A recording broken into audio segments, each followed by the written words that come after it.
si conferma essere la corsa più dura del mondo nel paese più bello del mondo.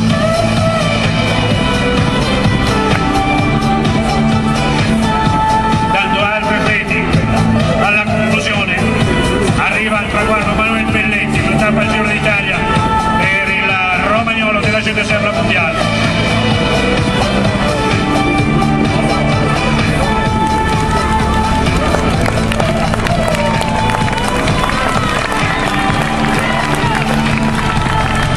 La Bardauskas non era stato avvisato probabilmente dell'azione di Giovanni Visconti e è arrivato a braccia alte sul traguardo. Intanto sta arrivando ancora un gruppo abbastanza numeroso.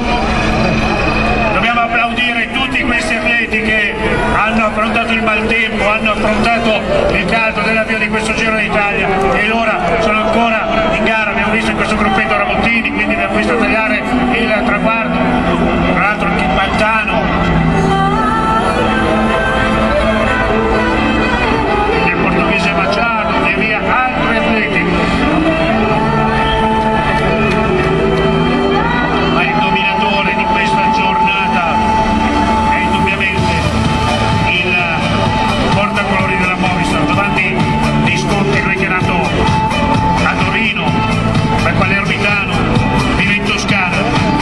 Visconti che sta vivendo forse il momento più bello della propria carriera e l'ha fatto conquistando il Galibier e l'ha fatto oggi conquistando la frazione di Vicenza.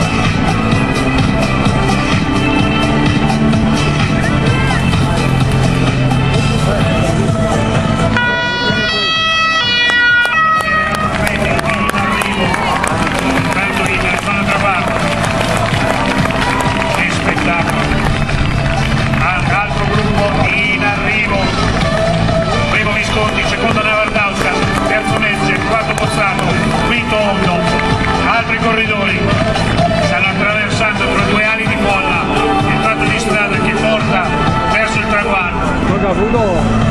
E allora mentre c'è questo gruppetto che sta tagliando il traguardo, gruppetto con la maglia azzurra di Pirazzi, Paolo, a te la linea per le premiazioni.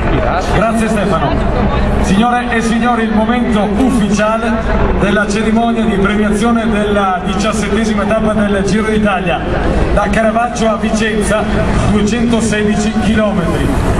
Le autorità premianti: Achille Variati, sindaco di Vicenza; Renato Di Rocco, presidente della Federazione Ciclistica Italiana; Roberto Coinna, Associazioni Industriali di Vicenza; Paul Smith, stilista di fama internazionale; Eugenio Gonzato, coordinatore dei sindaci sul territorio; Moreno Nicoletti, project leader del comitato di tappa; Stefania Villanova, presidente del comitato di tappa; e ancora Walter Stefani, Associazione Industriali; Luigi Morato, Associazioni Industriali; Elena Donazzanna, assessore regionale per le politiche del lavoro.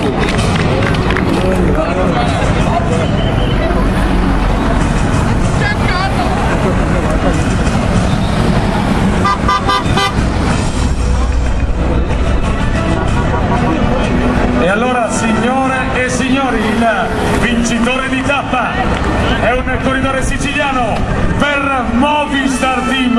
L'applauso per Giovanni Visconti.